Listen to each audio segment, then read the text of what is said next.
Hello tout le monde!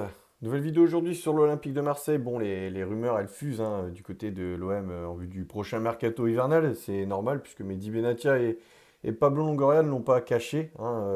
L'OM sera actif en janvier avec comme priorité de renforcer le secteur défensif hein, du club phocéen entraîné par Roberto De Zerbi.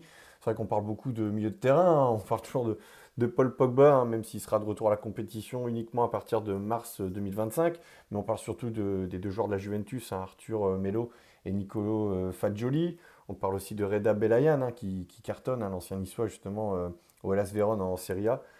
Mais voilà, la priorité, ça sera surtout de trouver un nouveau latéral droit et un voire deux nouveaux défenseurs centraux. Donc si possible, l'un axe gauche, l'autre axe droit. Et c'est vrai que bon, pour le poste de latéral droit, on parle beaucoup de Sacha Boey hein, qui joue pas tellement avec le Bayern Munich, mais quand même, hein, et puis qui visiblement se plaît bien aussi en Bavière. Après, c'est normal, il vient d'arriver, il faut aussi lui laisser un petit peu de temps. Enfin, quand je dis vient d'arriver, il est arrivé quand même il y a un an maintenant, mais là, il y a eu le changement d'entraîneur. On voit que ça se passe un petit peu mieux pour lui quand même avec Vincent Kompany malgré tout. Ce serait peut-être une erreur de sa part de vouloir partir comme ça en milieu de la saison, hein. Après, en tout cas, pour Marseille, c'est vrai que ça serait génial hein, de récupérer un tel joueur. Mais voilà, moi je me dis que pour l'Olympique de Marseille, peu importe hein, qu'il y ait un départ de Murillo ou de Paul Lirola, il y a un joueur qui, mine de rien, et ça on n'en parle pas assez, hein, qui est capable en fait d'occuper à la fois le poste de latéral droit et de défenseur central axe droit. C'est Kylian Sildilia. Alors oui, on en parle beaucoup hein, de ce joueur, hein. D'ailleurs, c'est nous qui vous avions rappelé en exclusivité hein, déjà au mois d'octobre que les négociations, enfin les discussions, pardon, avaient repris entre l'Olympique de Marseille et l'entourage du joueur.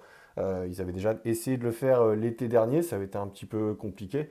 Bon là, le joueur, pour lui, c'est difficile parce que c'est vrai qu'il a quand même mal vécu l'après Jeux Olympiques de Paris, hein, où il avait rayonné avec les Bleus de Thierry Henry. C'est vrai que du coup, il a une prépa assez tronquée, peu de vacances. Du coup, bon, il accuse peut-être un petit peu le coup physiquement. Donc c'est pour ça qu'il y a eu des petits pépins physiques hein, depuis le début de la saison avec son club à Fribourg. Du coup, il est même plus titulaire indiscutable. Il joue moins, hein. Donc voilà, je pense que pour toutes ces raisons, mine de rien, ça peut être un mal pour un bien pour l'Olympique de Marseille parce que ça peut permettre du coup à Marseille de récupérer l'international espoir français à un meilleur prix. Parce que je rappelle quand même que Fribourg réclamait plus de 15 millions hein, l'été dernier, chose qui était impossible en fait pour l'Olympique de Marseille. Là, on serait peut-être plus proche du 10 que du 15, hein. Il y en a qui parlent même d'un potentiel près de 6 mois avec option d'achat à hauteur de 12 millions d'euros. C'est vrai que là, pour le coup, ça peut être vraiment intéressant. Puis c'est un jeune joueur doté d'un immense potentiel.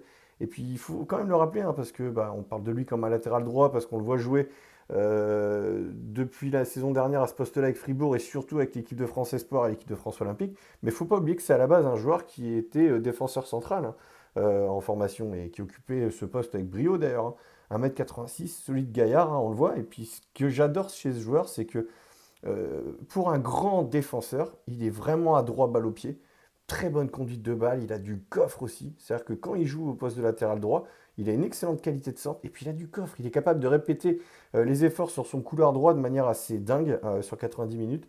Et franchement, c'est pas donné c'est un profil assez rare quoi. Et sincèrement, pour toutes ces raisons, je me dis mais ça pourrait être super pour l'Olympique de Marseille parce que ça te permet d'avoir un latéral droit confirmé déjà.